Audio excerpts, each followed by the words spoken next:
Adventures in time and space, told in future tense.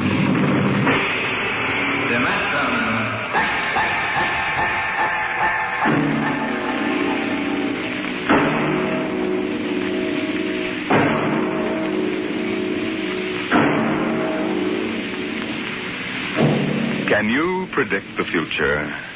Can you tell what will come in 100 years? Or in 10?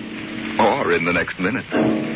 Tonight we present two ventures into the unknown. Two fantasies of the future, chosen from the works of one of our most brilliant young science fiction writers, Ray Bradbury. First, his story entitled, There Will Come Soft Rains.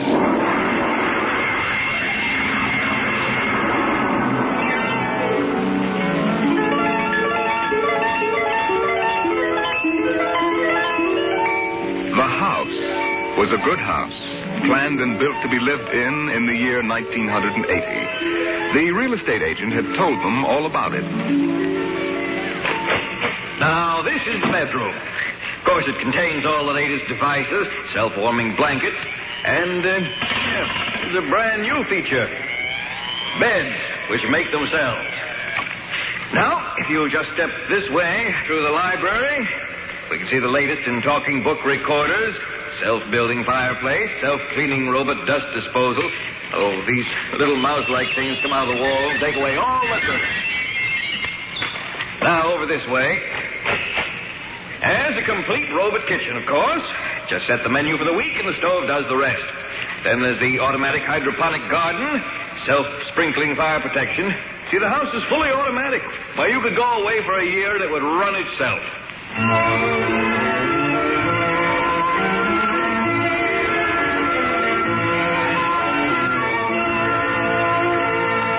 And so the family took the house.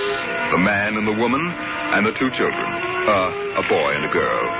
And they lived contentedly, enjoying music and poetry and the rich, warm things in life.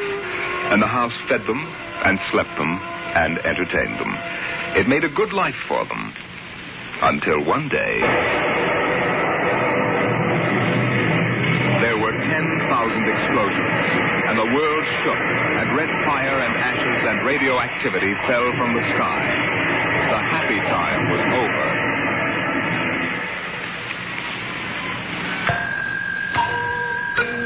Tick-tock, 7 o'clock.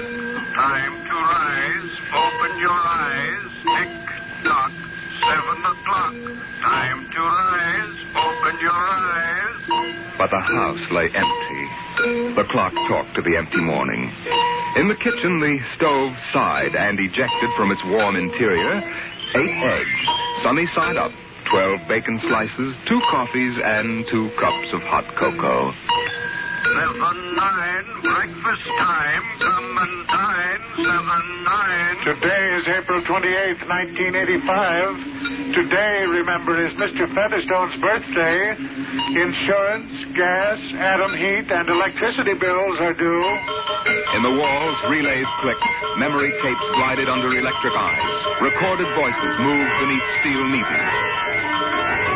Each one, run, run. Off to school, off to work. Run, run. Tick-tock.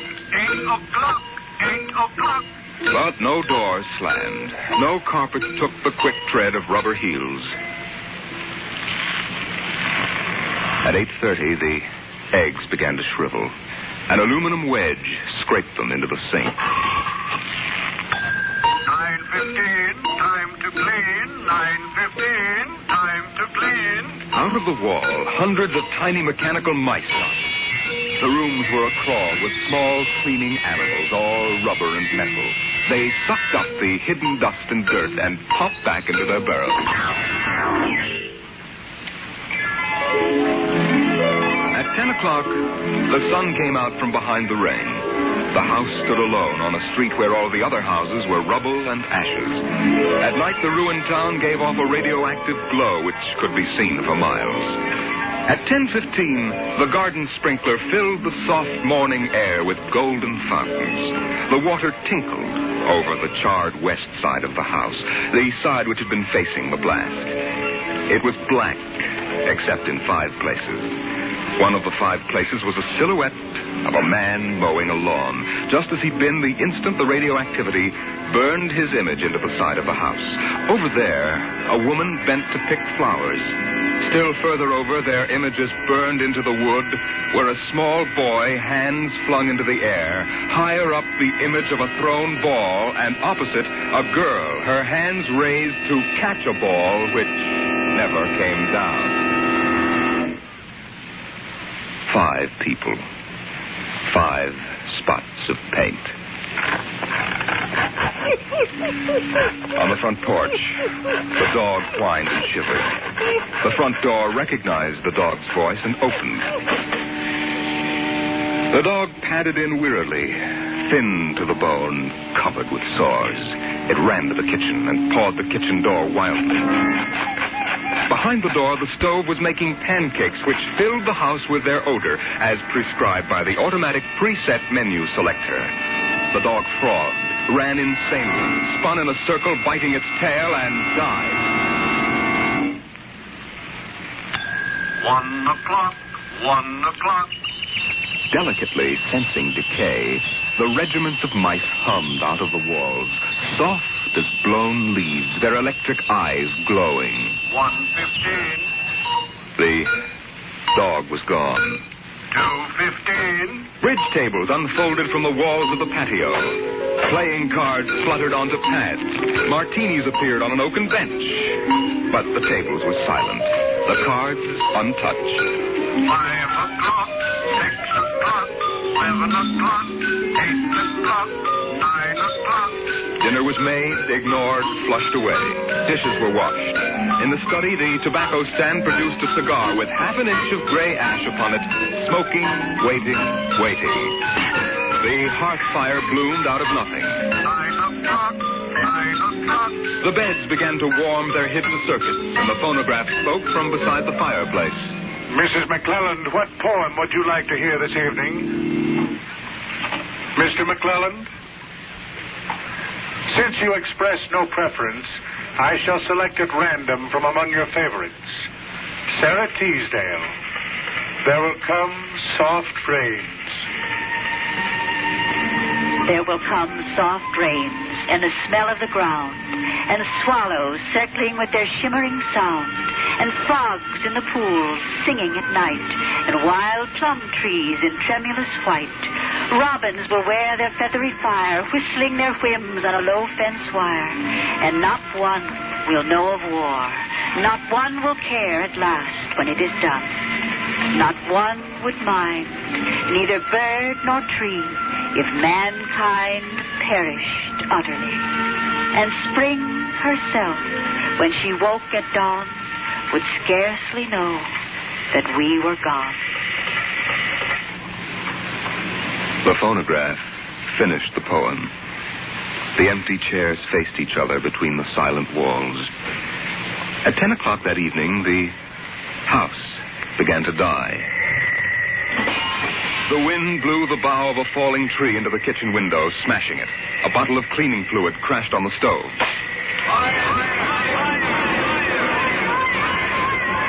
Water pumps shot down from the ceiling. But the solvent spread onto the doors, making fire as it went. Other voices in other rooms taking up the alarm. The windows broke with the heat, and the wind blew in to help the fire. The fire crackled upstairs at paintings, lay hungrily on the beds, devoured the rooms. The house began to shudder. The bared skeleton began to cringe in the heat. The wires revealed as if a surgeon had torn the skin off. Voices screamed in every room. Windows snapped open and shut like undecided mouths.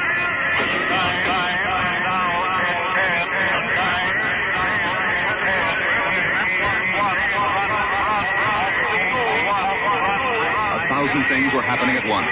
Like the interior of a clock shop at midnight, all the clocks were striking, making a merry-go-round of squeaking, whispering, and rushing. In the kitchen, the stove hissing hysterically was making breakfast at a psychopathic rate. 10 dozen pancakes, 6 dozen loaves of toast.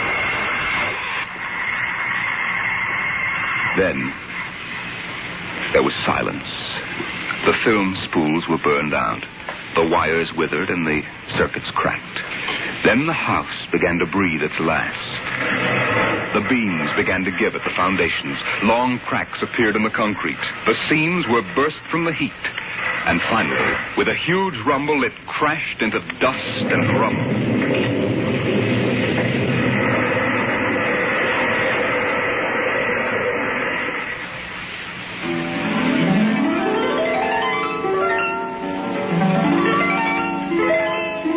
Shone faintly in the east.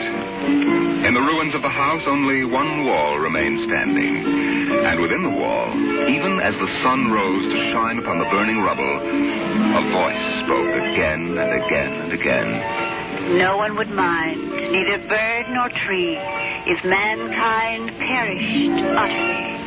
And spring herself, when she woke at dawn, would scarcely know that we were gone. That we were gone. That we were gone. That we were gone. Today is April 29th, 1985. Today is April 29th, 1985.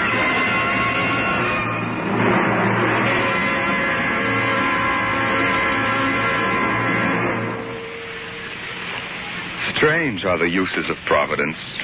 Is this how the end will come for mankind, with 10,000 explosions and a flash of radioactive gas?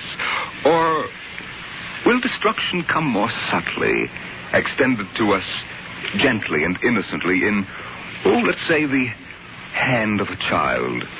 Who knows in what manner 0 hour may arrest the world we know?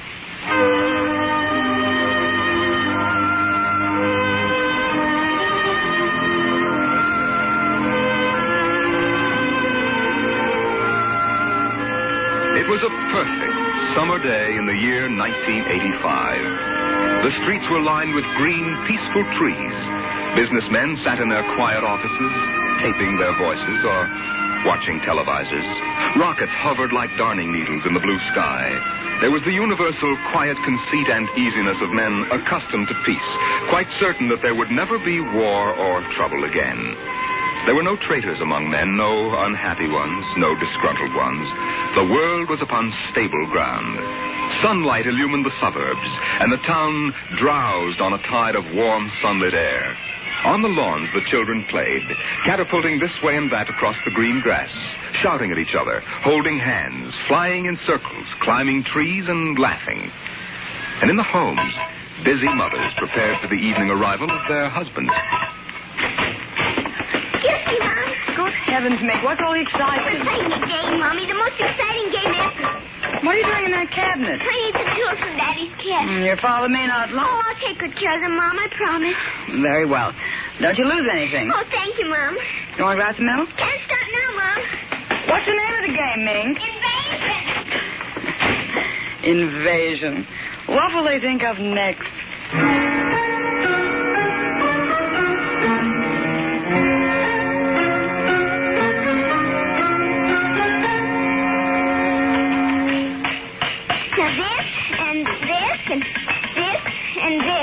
Now put that there and bring that over here. Oh, no, you ninny. Now get back while I fix this. There, they want it this way, see? Here, just let me fix it. Oh, Mink, it's that smarty pants Joseph Connors. Don't let him play. He's 12 years old. Don't worry, I won't. What you playing, Mink? None of your business, smarty pants. I want to play. Can't. Why not? You're too old. Just 'cause you're only 8. No, you'd only laugh at us and spoil the invasion. Make him go away, Mink. Go away. This is my backyard. Who wants to play with you and your old fairies anyway? They aren't fairies. Look to you. I don't want to play anyway. Good riddance. I'm glad you didn't let him play, Mink. He'd only laugh. Now, we better talk to Drill and get some more instructions, all right? Now, here's your pad and pencil. Where is Drill? Drill? Here, Drill. Drill? Well, he's in the rose bush, I think. I'll talk to him myself, and you write it down the pad. Okay. Drill? Drill? Okay. Drill wants you to write down triangle. What's a triangle? Never mind. Drill will tell us when he wants us to know. It helps the invasion. How do you spell it? Well, that's Drill. Drill, how do you spell... Here's your mother, looking out the window. Me? Yes, Mother. Who are you talking to? The rose bush, Mom. Only it's not really a rose bush. That's Drill. Who's Drill? He's planning the invasion. Oh, I see. Well, you better come in and clean up for supper. Your daddy will be home soon. In just a second, Mom. You got that, Art? See, now what? 4, 9, 7, and A, and B, and X, and a fork, and some string, and a hexagonal droopy. Come on, Nick. Supper's in 10 minutes. Okay, Mom, just a minute. I have to tell Drill. I wish we didn't have to eat, though. It holds up the invasion.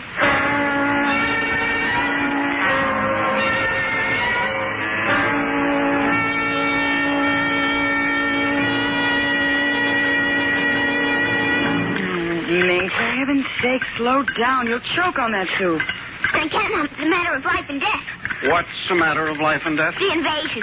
What invasion is that? Oh, just some silly game the children have been playing. Well, whatever it is, Mink, it'll wait until you've finished your supper, I'm sure. I don't want any more. You barely touched anything. Oh, but Drill is waiting for me, Daddy. Drill? Who's Drill? He lives in a rose bush in our backyard. Imagination, Henry. Such nonsense. I better run now. You'll sit through dessert, young lady. Oh, gee, Daddy. And while you're at it, tell me more about this new game. It's Martians invading Earth, Daddy. What? Well, not exactly Martians, Daddy. They're from... Well, gee, I don't know. From us. And from inside that little head of yours. You're laughing at me. Drill said you would. You'll kill Drill and everybody. Well, I didn't know you could kill a Martian. But it's not really a Martian, Mom. Maybe he's from Jupiter or Venus, even. Imagine. They couldn't figure out a way to attack the Earth. We are impregnable. Impregnable, dear. Well, that's the word Drill said, Well, anyway, that was the word, Mom, the same word. Anyway, so we're helping them. Who's helping who? Well, the kids are helping the Martians. Oh, fifth column, eh? Well, Drill says in order to make a good fight, you got to have a new way of surprising the people. That way you win. And he says also you got to have help from your enemy.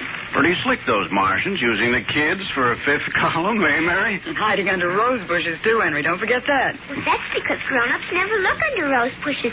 Only kids. Oh, I see. Well, finish your fruit, darling. You can play for an hour afterward. Mary. Oh, it's so nice out, Henry. There's no school tomorrow. Very well. Till 8 o'clock. Drill says after the invasion we can stay up as late as we want. No more bets, either. Oh, is that We so? can watch all the grown-up televisor shows. I don't wonder this invasion has caught on among the kids. Well, some of the kids are giving us trouble, like Dale Britz and Petey Cherrick. They're growing up, so they won't believe in the invasion. They make fun. Worse than parents, even. I hate them worst. We'll kill them first. I hope you're saving your father and me for last. But Drill says you're dangerous. What? But I think they'll let me keep you because I'm helping so much. I'll talk to Drill. Maybe we won't have to kill you. Mary, I think this nonsense has gone far enough. Can I go out now, please? Well, run along, dear. Don't worry, Dad. I won't let them hurt you. Mary, I think the child's taking this game entirely too seriously. Invasion. Now, Henry, you know how Mink is. Besides, all children have their aggressions. Better to get them out in the open, I suppose. Maybe you're right. I was wondering about bridge with the Jacksons tonight, Mary. All right. But, you look tired, dear. Why don't you sit in the relaxer for a while and get a massage? I'll sew for a while until it's time to... Oh, I wanted to call my sister Helen. Oh, good. Find out when her husband's going to return my golf clubs.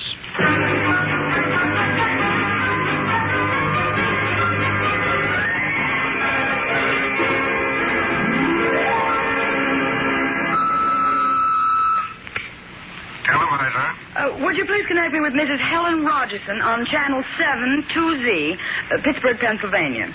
What is your channel, please? 817X, New Rochelle, New York. Thank you. Just a moment. Go ahead. You can see your party now. Hello, Mary. How are things in New York? Fine, Helen. How are things in Pittsburgh? You look tired. Oh, I've been having a terrible time with the children. Sick? No, just underfoot. They've got a new game that's got me just about crazy. It's called Invasion. Did you say invasion? That's right. Well, isn't that strange? My Mink is playing it, too. My boy Tim is all involved with some imaginary fellow named Drill who's running the invasion. Must be a new password. Mink likes him, too. How do you suppose these games start? My backyard looks like a scrap drive. They've got every conceivable kind of mechanical gadget arranged out there. I talked to Josephine Schiller in Boston, and she says her kids are wild about it, too. It's sweeping the country. Remember when it was the Roomba? Please, dear, I'm not that old. Mommy. Oh, please, Minky, I'm on the televisor. Come on and see your Aunt Helen. Hello, Mink. Hi, Aunt Helen. Look what I've got. What is it, honey? Well, it's the yo-yo. Look what I enroll it. See? Well, Helen, look, it's vanished. Well, where did it go? Into another dim... She means dimension. I say the darn thing. My Timmy brought one home, too. I can't figure out how they work. Make it reappear, honey. There. It's easy. Oh, where'd you get it, dear? Jill gave it to me, Mom. Mink? Bye, Aunt Helen. Gotta run now. Mink, you come back here. I want to talk to you. Turn off 0 at 5 o'clock. Mink! Bye. Oh, I can't understand it. The child's never been so unruly. Helen, do you suppose that... What? Nothing. Just a wild thought. Say, the reason I called, I want to get that black and white cake recipe, and Henry wants his golf clubs. I don't know what he'll do. What was that? I don't know.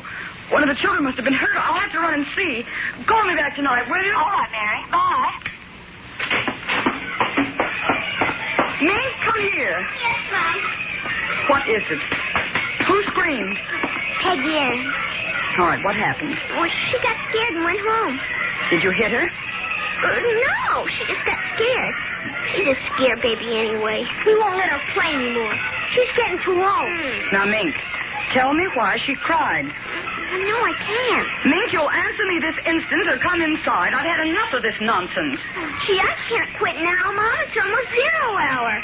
Then tell me what frightened Peggy Ann. Okay, she saw Drill. Drill? He almost came through. He was just testing. Through what? Well, those pipes and things we set up. She looked into one of the pipes and screamed. I guess she saw Drill. And no one hit her? Uh-huh. Very well, Mink. I'll call Peggy Ann's mother and see how she is. And I'll call you for your bath in half an hour. Your father and I want to go out tonight. You won't be able to go out, Mom. Why not? 0 hour is 5 o'clock, Mom.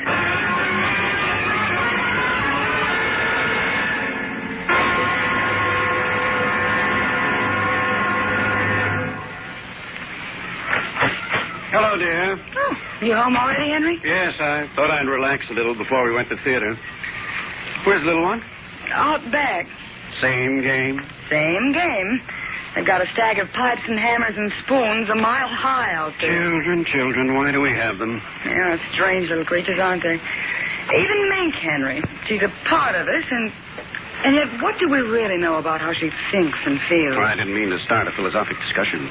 Kids are such a queer mixture of love and hate, though. Even normal, healthy kids. They need you and they're dependent on you, and yet they resent that dependence. You sound like a child psychology course I once took. I wonder if they ever really forgive the whippings and the commands we have to give them sometimes. I wonder if we ever forgot them when we were children. Look, I'd like to discuss this with you, dear, but we do have a theater date, and it's almost 5 o'clock now. What's happened to the kids? They're so quiet. When children are quiet, you know there's some mischief. What's that sound? I don't know. Those kids aren't playing with anything electrical, are they? I'm sure they are. At least I Just the same, I'd better go out. Henry, tell them to put off the invasion. What? Mary, don't get upset. It's just a game.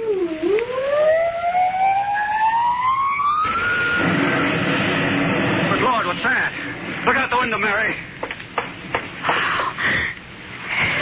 What is it? Where are the children? Mary, why are you shaking? What did you see? Henry, quick, up to the attic. They aren't in the attic. Yes, the attic. Quick. Mary, come back here. Mary! Mary, don't go up. They aren't up there. Mary, you out of your mind? There's no one up here. Quick, shut the door. What? But there's nothing up here. What is wrong with you? Mary, come to your senses. Henry. What are you talking about? Saw it through the window, Henry. It was horrible. What? It is an invasion. For heaven's sake, let's get down out of this attic and talk this over sensibly. I want to find out if Mink is all right. She's all right.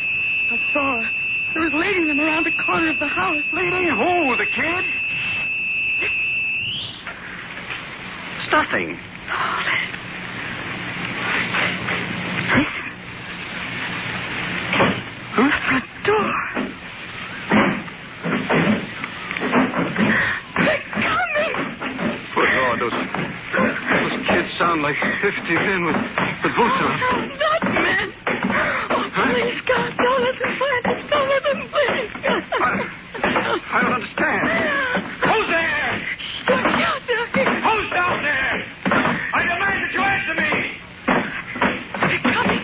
The whole house is shaking. Who's there? Please, be quiet. They might go away.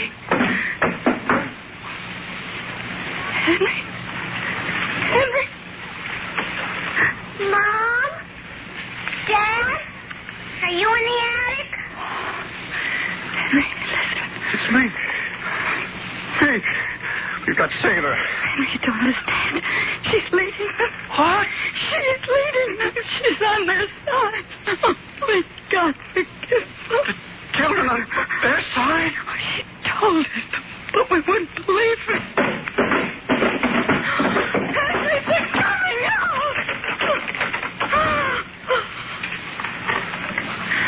Mom? Dad, we know you're in there. Well, I guess you better melt the lock here.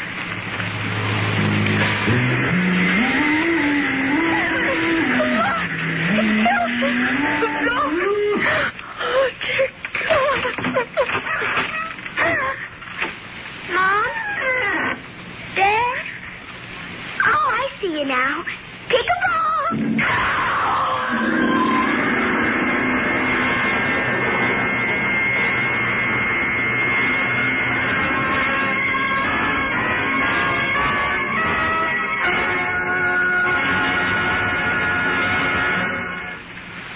You have just heard another adventure into the unknown world of the future. The world of Dimension X.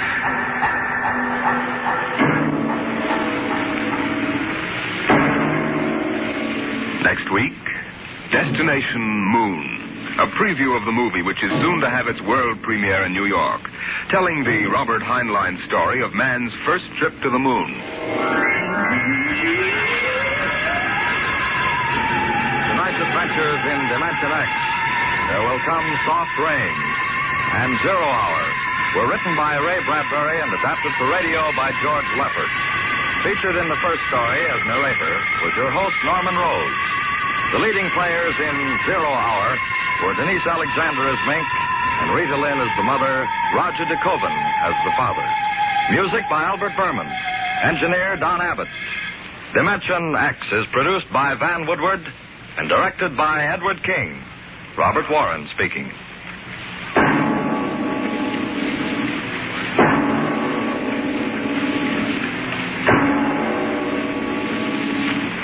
Programs. Get your programs here. For a new thrill in detective listening, join the Saint tomorrow as he reaps a harvest of criminals in a thrilling adventure with the underworld.